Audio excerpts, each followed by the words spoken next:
Começa agora o programa O Som do Céu. O Som da Céu. Aconselhamento em si, mas eu posso explicar mais ou menos a situação, não é? Nesse aconselhamento, a pessoa me pergunta como ela deve agir dentro da igreja, uma situação bastante desgastante que aconteceu do grupo de louvor, foi uma crítica de uma pessoa de dentro da congregação em relação a essa pessoa, mas segundo o relato, eu não conheço a pessoa, essa pessoa ela age assim com várias pessoas dentro da comunidade. Então, a pergunta que ela me fez é como ela deveria agir como uma situação de orientação bíblica e se essa orientação bíblica seria pertinente para os dias atuais.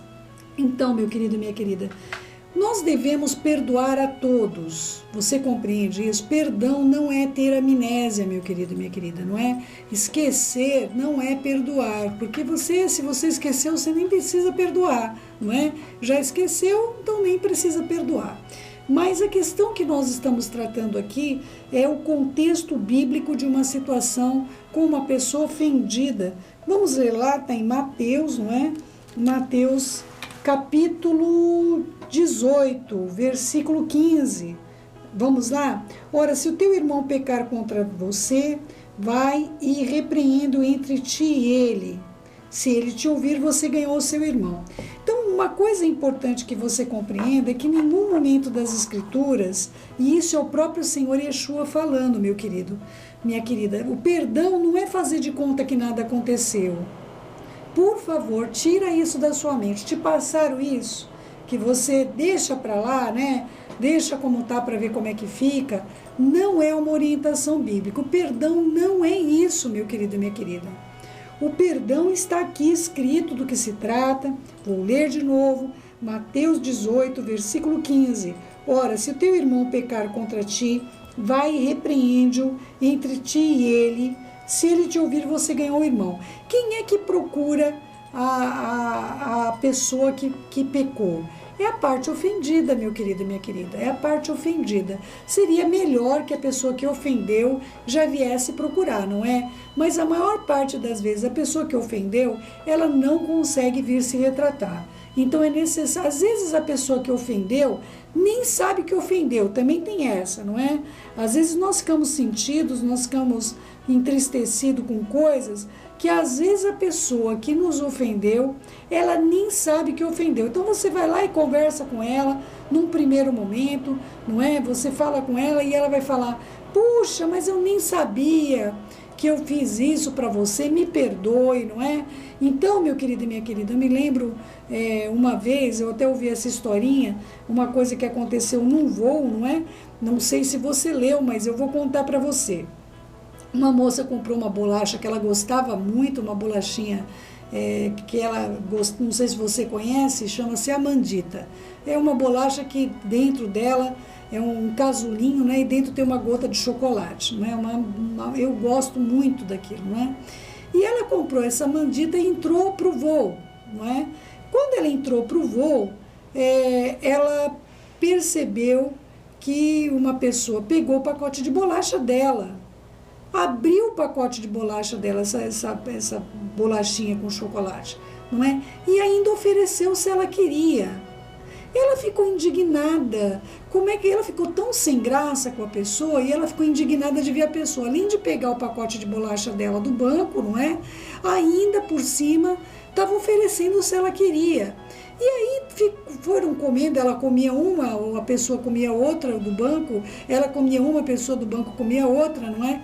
E ela ficou muito indignada com tudo aquilo. Ela falou, como que pode? Que pessoa cara de pau, comendo minha bolacha, ainda está me oferecendo a minha bolacha aqui para mim, não é?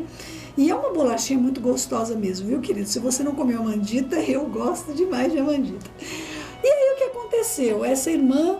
a última bolachinha, né, que a última, são uns ovinhos assim, cheios de chocolate, a pessoa do banco do lado ofereceu para ela a última, e ela ficou indignada mesmo. Falou, comeu meu pacote inteiro, não é? Querido meu, querida minha, quando ela saiu do voo, que ela abriu a bolsa, porque ela ia fazer uma conexão e ela ia pegar o bilhete da conexão, o pacote de bolacha dela estava dentro da bolsa. Ela tinha guardado a caixa e ela não percebeu. Sabe quando você faz uma coisa no automático? Então a pessoa do lado do banco dela estava realmente oferecendo a bolacha que era dele. Então essas coisas, meu querido, se ela tivesse perguntado, falando, nossa, mas como você é cara de pau, ela ia ficar envergonhada. Porque, na verdade, o pacote de bolacha era da própria pessoa. E ela pegou do banco porque ele tinha colocado no banco. Não era a bolacha dela. Não é? Então, muitas vezes, nós estamos aí comendo a bolacha do outro, indignado que a bolacha o outro está comendo a bolacha e achando ainda que está comendo a nossa bolacha, nós é que estamos comendo a bolacha do outro. Então, meu querido, minha querida, a gente tem que tomar muito cuidado com a nossa percepção. A primeira coisa bíblica, orientação para o perdão, é conversar um com o outro.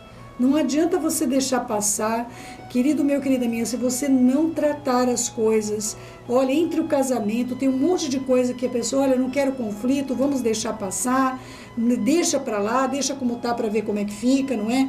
Essas coisas não dão certo, meus queridos, não façam isso. Não é bíblico deixar pra lá, não é bíblico deixar pra lá.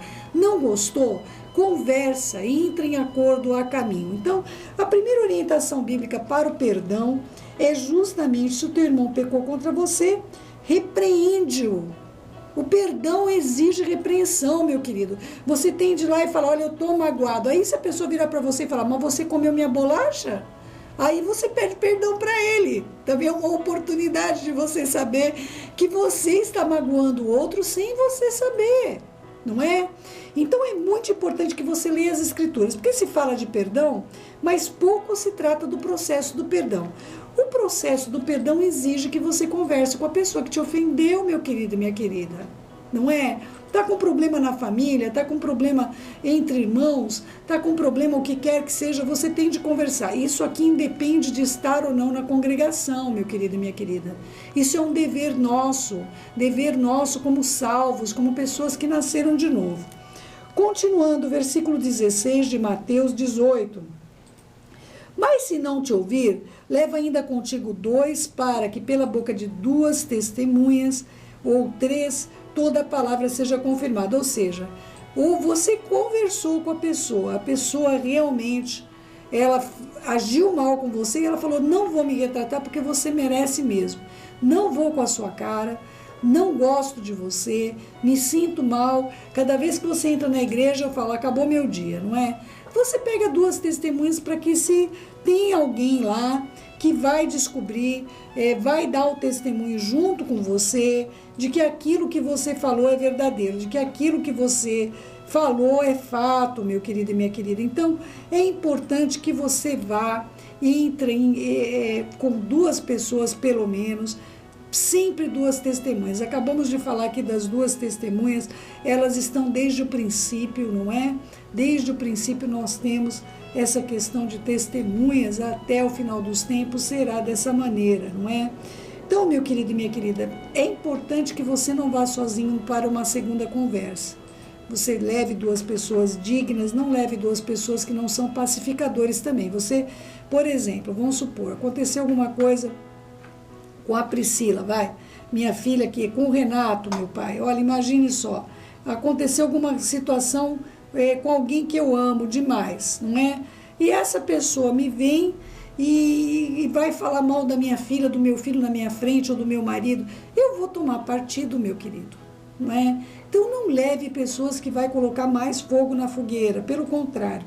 Leve pacificadores, pessoas isentas do problema, não adianta levar quem está envolvido no problema. Tem de ser pessoas sábias, pessoas que saibam lidar com situações de controvérsia, não é? Mas aí, quando foram essas 3 pessoas juntas, você e mais 2, conversar com essa pessoa lá, da igreja, que está fazendo essa moçoroca aí, tá? Com conversa, com agressões, com fofoca, aí você tem de entrar em contato com o teu pastor dentro da igreja. Não leve de cara. Por que as pessoas fazem, meus queridos? A primeira, olha, desculpa de usar esse termo, mas coitado do pastor, meu querido, coitado do roxo, coitado do líder. Isso também dentro da tua casa, meu querido e minha querida, da tua família. Você, esposa, tenha a sabedoria de não ficar levando problemas que você pode resolver para o teu marido, minha amada. Não é? Gente, nós temos de ter o nosso coração voltado de uma maneira sobrenatural para as coisas do Senhor. Nossas emoções, elas podem nos enganar, mas as Escrituras jamais vão se enganar, meu querido e minha querida. Então aí, quando você já conversou com a pessoa, não deu certo, levou 2 irmãos lá para conversar com a pessoa, não deu certo, aí você vai ter que levar também para o pastor. Você leva para o pastor, ele vai falar, olha, nós estamos aqui atravessando um problema com essa situação, com essa irmã, com esse irmão. Se a pessoa não quiser ouvir, meu querido e minha querida, se não quiser ouvir, aí vai ser considerado como se fosse uma pessoa. Nas Escrituras, no versículo 17, Nosso Senhor Yeshua usa um termo complicado de entender, não é? Considera-o como gentil e publicano. O gentil, meus queridos, ele não era bem visto pelos judeus, não era bem visto nem pelo nosso Senhor, não é? Uma das ordens que ele dá, quando ele envia os discípulos, ele fala, não entre na cidade de gentios, mas aprove ao Senhor, não é? Porque ele trouxe essa salvação para os gentios. Então, meus queridos, quando vocês leem uma coisa dessa, até eu estou aqui com um comentário de uma pessoa me falando aqui, ai céu, o que quer dizer isso? Que Yeshua não gosta dos gentios? Então, meus queridos, nós precisamos compreender no nosso coração que os gentios, eles não aprenderam a agradar ao Senhor. Os gentios não aprenderam. E os publicanos eram como ladrões, não é? Eles eram cobradores, coletores de imposto, eram traidores da sua própria raça, do seu próprio povo. Não é? Você vai ler um texto, eu nem vou levar muito para as Escrituras da Antiga Aliança, porque aí as pessoas começam a falar que está na Antiga Aliança, mas eu quero ler um texto de Romanos 19 com você, não é? Não, Romanos 10, meu querido e minha querida, Romanos 10, versículo 19. Mas eu digo, porventura Israel não soube, primeiramente diz Moshe, olha o que Moisés disse, eu vos porei uns ciúmes com aqueles que não são povo, com gente insensata eu provocarei a ira. Por que é chamado os gentios de gente insensata?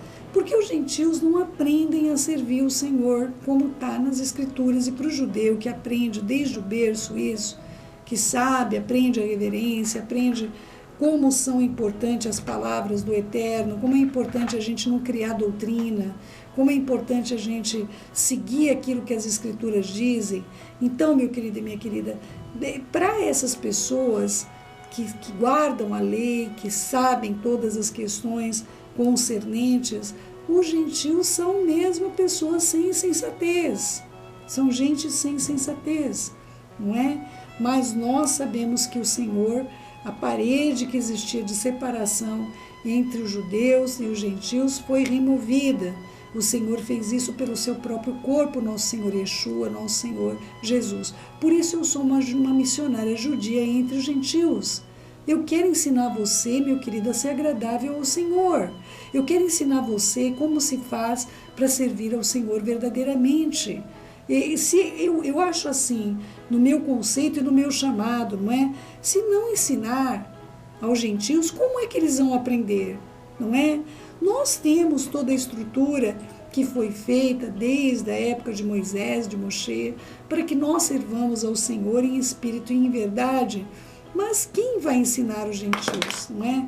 Quem vai trazer esse conhecimento para a casa dos gentios, não é? Para as 7 igrejas, para os 7 cestos que sobraram da segunda multiplicação dos pães, para aqueles que o Senhor diz, eu oro não somente por esses, mas por aqueles que virão a crer, não é? Você, meu querido, olha, você, minha querida, aprenda as Escrituras. Eu sei que tem muita gente que fica triste comigo e fala, Céu, parece que eu não conheço as Escrituras. Quando você fala assim, não é meu interesse de mostrar algum tipo de conhecimento ou sabedoria superior, meu querido e minha querida, mas eu acredito que nós temos muito que acrescentar em relação ao teu devocional, em relação à tua relação com o Senhor, a tua reverência, de você não ficar colocando a palavra Deus como se fosse pontuação, Deus me livre, Deus isso, Deus aquilo. Tenha reverência com o nome do Senhor, não é? Aprenda que o nome dele é santo, não é? Você não pode chamar o nome dele em vão, não é? Há pessoas que têm usado aí o nome do Senhor, uma invocação do Senhor, de um modo completamente contrário à fé que professa, quando as Escrituras dizem: não tomará seu santo nome em vão, meu querido, minha querida. Olha a palavra do Senhor, né? Deus, você invocá-lo, falar ao Senhor, tem de ser num momento de profunda reflexão e reverência, meu querido e minha querida. Então, essas questões de como nós lidamos com situações adversas, seja dentro da nossa igreja, da nossa família, não é? Seja dentro da... Todas essas coisas estão detalhadas, não é? Muitas vezes, quando as pessoas falam de perdão, elas não colocam a importância de você conversar com a pessoa que te agrediu, de você conversar com a pessoa que te feriu, a pessoa que pecou contra você, meu querido e minha querida. Então, olha só, eu quero pedir para que você fique verdadeiramente ligado no que a palavra diz, conectado nas Escrituras, não é? Veja lá, Mateus, capítulo 18, de 15 em diante, você vai compreender muito claramente que existe um procedimento claro em relação ao perdão e um procedimento claro em relação a alguém que pecou contra você. Se você ama essa pessoa, você precisa repreendê-la em amor. Do contrário, meu querido, um filho que não é repreendido, ele não é filho, ele é bastardo, não é? É o que as Escrituras dizem. Não desmaie quando o Senhor te repreender, porque ele açoita todo e repreende a todo aquele que a ele é chegado, não é? Se você está sem disciplina, logo você não é mais filho, e sim um bastardo. Então nós não somos bastardos, nós temos um Pai, que é o Senhor Adonai Tsevaot, o Senhor Todo-Poderoso. Meu querido e minha querida, não permita que as pessoas sejam levados para um caminho que não é de salvação. Você não corrigir alguém, meu querido e minha querida, porque você quer ficar bem com a pessoa, não pense que essa pessoa vai ser salva pela sua omissão, não é? A pessoa agiu mal, ela tende a ser repreendida em amor, não é? Não te ouviu? Chama 2 testemunhas para que você tenha a prova de que a pessoa não quer te ouvir. A situação é congregacional, tem de ser levado para o pastor, vai ter que ser levado para a congregação, para que esse mal não continue acontecendo dentro da congregação com outras vidas além de você. Eu espero que esse aconselhamento tenha te ajudado de alguma maneira e nós vamos ficar aqui com uma música que fale ao seu coração.